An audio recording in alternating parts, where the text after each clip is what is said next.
भारत को सोने की चिड़िया इसलिए कहा जाता है क्योंकि प्राचीन काल में यह देश अपार धन संपदा, सोने, चांदी, हीरे और अन्य कीमती रत्नों से भरा था।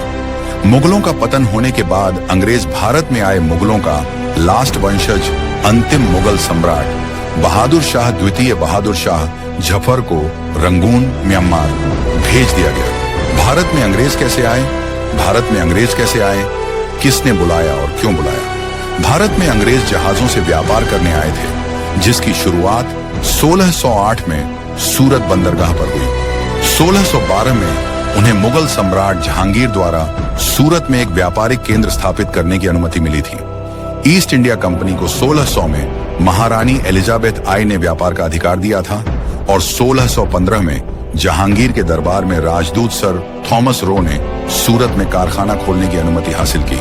धीरे धीरे व्यापार से राजनीतिक शक्ति की ओर बढ़ते हुए अंग्रेजों ने प्लासी की लड़ाई 1757 के बाद भारत पर अपना नियंत्रण स्थापित किया। पहली बार 24 अगस्त 1608 को भारत के सूरत बंदरगाह पर उतरे थे। उनकी मुख्य उद्देश्य भारत के मसाले, कपड़ा और अन्य उत्पाद खरीदना और यूरोप में ऊंचे दामों पर बेचना था। इसके बाद धीरे धीरे उन्होंने भारत की राजनीतिक स्थिति में हस्तक्षेप किया। कैप्टन विलियम हॉकिंस का आगमन 1608 में कैप्टन विलियम हॉकिंस जहाजों के साथ सूरत बंदरगाह पर उतरे थे। अंग्रेजों ने भारत पर कितने साल राज किया? अंग्रेजों ने भारत पर लगभग 200 वर्षों तक राज किया। अंग्रेजों ने टैक्स लगा दिए। भारत पर पहले 1500 रुपए की आमदनी पर कोई टैक्स नहीं, अगले 3500 रुपए पर हर रुपए पर 8 पाई। इसके बाद जो इनकम होगी उस पर 2 आना टैक्स लगेगा। आना 1 रुपए का 16वां हिस्सा होता है। भारत से 64.82 खरब डॉलर, लगभग 5611 लाख करोड़ रुपए लूटे थे। इस राशि का आधे से ज्यादा हिस्सा यानी 33.8 खरब डॉलर ब्रिटेन के 10% सबसे अमीर लोगों की जेब में चला गया था। जहां भारत की समृद्धि कम हुई, वहीं ब्रिटेन में अमीरी बढ़ी। अंग्रेजों ने धीरे धीरे पूरे भारत पर कब्जा कर लिया। भारत का विभाजन ब्रिटिश हुकूमत द्वारा करवाया गया था, जिसमें अंतिम वायसराय लॉर्ड माउंटबेटन की महत्वपूर्ण भूमिका रही, जिन्होंने 3 जून 1947 को माउंटबेटन योजना के तहत विभाजन की घोषणा की थी। इस योजना के तहत ब्रिटिश भारत को भारत और पाकिस्तान नामक 2 देशों में विभाजित किया गया था। जलियांवाला बाग में 13 अप्रैल 1919 को ब्रिगेडियर जनरल रेजिनाल्ड डायर के नेतृत्व में ब्रिटिश सैनिकों ने रोलेट एक्ट का शांतिपूर्ण विरोध कर रहे निहत्थे लोगों की भीड़ पर अंधाधुंध गोलियां चलाईं।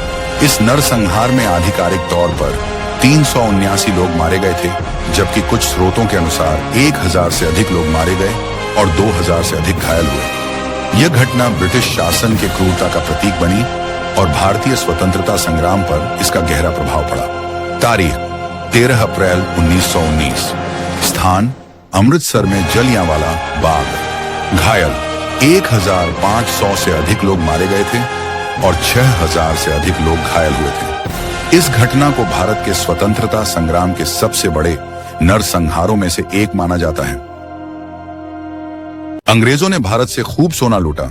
भारत में ब्रिटिश अंग्रेजों के समय में भारतीय रुपया मुद्रा चलती थी, जिसे ब्रिटिश भारत की आधिकारिक मुद्रा बनाया गया था। हिंदू मुसलमान को किसने लड़ाया? अंग्रेजों ने। अंग्रेजों ने हिंदू मुस्लिम को लड़ाने का काम किया। भारत का बंटवारा किसने करवाया? आज हम बताते हैं भारत का इतिहास। जब भारत के 2 टुकड़े हुए थे, भारत में हिंदू और मुस्लिम समुदायों के बीच धार्मिक मतभेद, जो ब्रिटिश शासन के दौरान और भी बढ़ गए थे, भी विभाजन के पीछे एक प्रमुख कारण था। भारत के बंटवारे में ब्रिटिश सरकार, खासकर लॉर्ड माउंटबेटन, मोहम्मद अली जिन्ना और भारतीय राष्ट्रीय कांग्रेस के नेताओं जवाहरलाल नेहरू, महात्मा गांधी सहित ब्रिटिश राज और भारत के नेताओं की मिली भगत थी, जिसने धार्मिक समुदायों के बीच मतभेदों और सांप्रदायिक तनाव को हवा दी। ब्रिटिश सरकार की फूट डालो और राज करो की नीति, धार्मिक राष्ट्रवाद का उदय और अन्य राजनीतिक, सामाजिक और धार्मिक वजहों ने मिलकर इस बंटवारे में योगदान दिया। राजनीतिक मतभेदों के कारण अलग अलग मुस्लिम बहुल और हिंदू बहुल राष्ट्रों की मांग का जवाब था। भारत की आजादी की लड़ाई लड़ने की इच्छा जागृत हुई और इसी के बाद से उन्होंने अपने जीवन को देश के लिए समर्पित कर दिया। भारत के एक महान स्वतंत्रता सेनानी एवं क्रांतिकारी थे। चंद्रशेखर आजाद व पार्टी के अन्य सदस्यों के साथ मिलकर इन्होंने भारत की स्वतंत्रता के लिए अभूतपूर्व साहस के साथ शक्तिशाली ब्रिटिश सरकार का मुकाबला किया।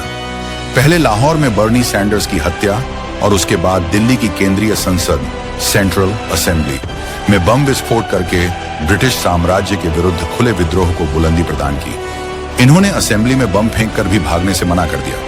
हिंदुस्तान के फ्रीडम फाइटर के नाम शहीद भगत सिंह राजगुरु, सुखदेव चंद्रशेखर आजाद, रानी लक्ष्मीबाई, झांसी की रानी चंद्रशेखर आजाद, शहीद भगत सिंह, राजगुरु सुखदेव। हमारे देश के क्रांतिकारियों को फांसी क्यों दी गई? भगत सिंह, राजगुरु और सुखदेव को लाहौर षड्यंत्र मामले में पुलिस अधिकारी जॉन सॉन्डर्स की हत्या के जुर्म में आज के दिन फांसी।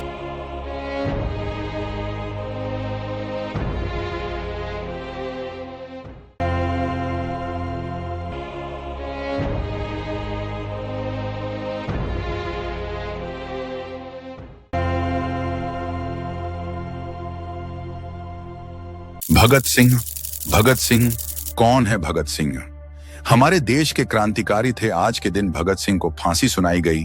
23 मार्च 1931 को फांसी दी गई थी। भगत सिंह को लाहौर सेंट्रल जेल में फांसी दी गई थी। उन्हें और उनके साथियों सुखदेव थापर और शिवराम राजगुरु को 23 मार्च 1931 को अंग्रेजों ने फांसी पर लटकाया था।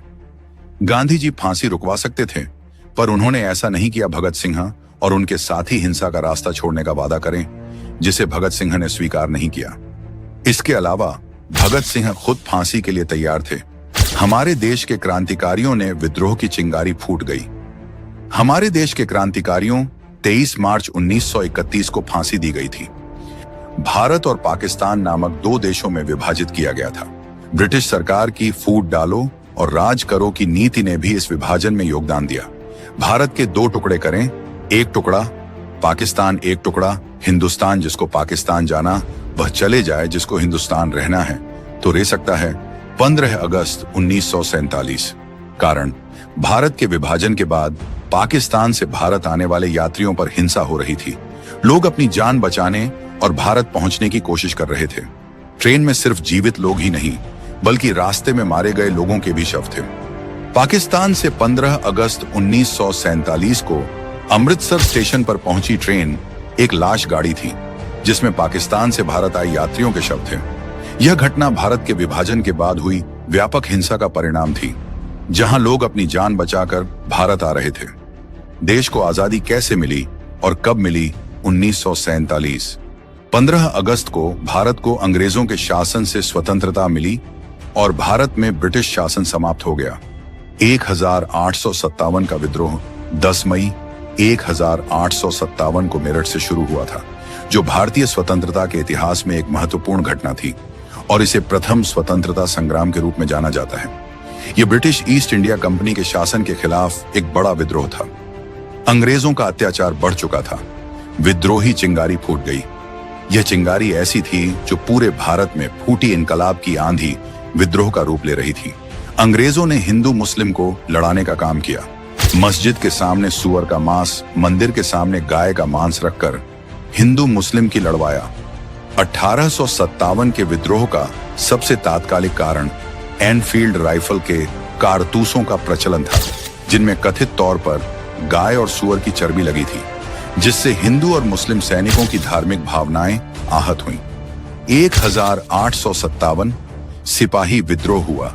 1858 विद्रोह के बाद ईस्ट इंडिया कंपनी का शासन समाप्त कर दिया गया और भारत सीधे ब्रिटिश क्राउन के अधीन आ गया। भारत के पहले प्रधानमंत्री जवाहरलाल नेहरू थे, जिन्होंने 15 अगस्त 1947 में भारत के स्वाधीनता समारोह के साथ अपने प्रधानमंत्री पद की शपथ ली थी। भारत के प्रथम प्रधानमंत्री पंडित जवाहरलाल नेहरू ने 15 अगस्त 1947 को दिल्ली के लाल किले पर भारतीय तिरंगा फहराया था। यह ध्वजारोहण भारत के स्वतंत्र राष्ट्र घोषित होने और ब्रिटिश शासन से मुक्ति का प्रतीक था। 22 जुलाई 1947 को संविधान सभा द्वारा तिरंगे को राष्ट्रीय ध्वज के रूप में अपनाया गया था, जिसके बाद यह राष्ट्रीय ध्वज बना। स्वतंत्रता दिवस पर झंडा फहराया जाता है, जबकि गणतंत्र दिवस पर झंडे को खोला जाता है। गांधी जी ने देश के लिए क्या किया, भारत छोड़ो आंदोलन जैसे कई अहिंसक आंदोलनों का नेतृत्व किया। उन्होंने सत्य और अहिंसा के सिद्धांतों पर आधारित सत्याग्रह के माध्यम से लोगों को एकजुट किया, भारतीय समाज में सुधार के प्रयास किए और हिंदू मुस्लिम एकता को बढ़ावा दिया। आजादी के 1 साल बाद गांधी जी को गोली मार दी गई। गांधी जी को गोली क्यों मारी? महात्मा गांधी की 30 जनवरी 1948 को नाथूराम गोडसे ने गोली मारकर हत्या कर दी थी, क्योंकि गोडसे गांधी जी को भारत के विभाजन और कथित तौर पर मुसलमानों के प्रति झुकाव के कारण उनके लक्ष्यों का विरोधी मानता था। गांधी जी दिल्ली के बिरला भवन में एक प्रार्थना सभा के लिए जा रहे थे। उसी दौरान गोडसे ने उन पर गोली चलाई। भगत सिंह का जन्म 27 सितंबर 1907 को उत्तर प्रदेश के बलिया जिले की बैरिया तहसील के नवका टोला गांव में हुआ था। उनके पिता का नाम सरदार किशन सिंह और माता का नाम विद्यावती कौर था। राजगुरु का जन्म 24 अगस्त 1908 को पुणे जिले के खेड़ा गांव में हुआ था। उनके पिता का नाम श्री हरि नारायण और उनकी माता का नाम पार्वती बाई था। सुखदेव का जन्म 15 मई 1907 को लुधियाना पंजाब के नौघरा गांव में हुआ था। व्यक्तिगत जीवन: सुखदेव थापर का जन्म पंजाब के शहर लुधियाना में हिंदू खत्री परिवार में रामलाल थापर व श्रीमती रल्ली देवी के घर विक्रमी संवत 1964 के वैशाख मास में शुक्ल पक्ष तृतीया तदनुसार 15 मई 1907 को उपरांत 11:15 बजे हुआ था। भगत सिंह ने मुख्य रूप से मैं नास्तिक क्यों हूं पुस्तक लिखी थी। उन्होंने जेल में रहते हुए अपने विचार व्यक्त करने के लिए कई लेख और पत्र लिखे, जो आज भी उपलब्ध हैं और उनके विचारों के बारे में बताते हैं। हालांकि ब्रिटिश सरकार ने भारतीय जनता के किसी भी विरोध को रोकने के लिए उन्हें तय समय से 12 घंटे पहले फांसी दे दी। आखिरी शब्द: फांसी से ठीक पहले भगत सिंह ने अपनी किताब को हवा में उछाला और सरफरोशी की तमन्ना अब हमारे दिल में, हे देखना है जोर, कितना बाजुए कातिल में, हे इनकलाब जिंदाबाद के नारे लगाते हुए फांसी के फंदे को गले लगाया। शहीद ए आजम श्री भगत सिंह जी को शत शत नमन। चंद्रशेखर आजाद ने भारतीय स्वतंत्रता के लिए अपना जीवन समर्पित कर दिया। उन्होंने क्रांतिकारी दल का गठन किया, काकोरी कांड और जॉन सॉन्डर्स की हत्या जैसी घटनाओं में भाग लिया और भगत सिंह जैसे युवाओं का मार्गदर्शन किया। चंद्रशेखर आजाद मृत्यु कैसे हुई? चंद्रशेखर आजाद की मृत्यु आत्महत्या से हुई थी, जब 27 फरवरी 1931 को इलाहाबाद के अल्फ्रेड पार्क, अब चंद्रशेखर आजाद पार्क में उन्हें अंग्रेजों ने घेर लिया था। आजाद ने अंग्रेजों को आत्मसमर्पण करने या पकड़े जाने से बचने के लिए अपनी ही पिस्तौल से खुद को गोली मार ली थी। घटना का विवरण, समय और स्थान: 27 फरवरी 1931 को अल्फ्रेड पार्क, इलाहाबाद में। परिस्थिति: आजाद अपने साथियों के साथ पार्क में मिले थे जब अंग्रेज पुलिस ने उन्हें घेर लिया। मृत्यु का कारण: अंग्रेजों से बचने और अपनी गिरफ्तारी से बचने के लिए आजाद ने अपनी ही पिस्तौल से खुद को गोली मार ली थी। इस प्रकार उन्होंने अपनी मृत्यु को सुनिश्चित किया। इस घटना के बाद अल्फ्रेड पार्क का नाम बदलकर चंद्रशेखर आजाद पार्क कर दिया गया, ताकि उन्हें श्रद्धांजलि दी जा सके। चंद्रशेखर आजाद का जन्म कहाँ हुआ? अलीराजपुर जिले की 5 तहसीलों में से एक भाभरा प्रसिद्ध क्रांतिकारी श्री चंद्रशेखर आजाद की जन्मभूमि है। नीयना तहसील का नाम भाभरा से बदलकर इसे चंद्रशेखर आजाद नगर कर दिया गया है।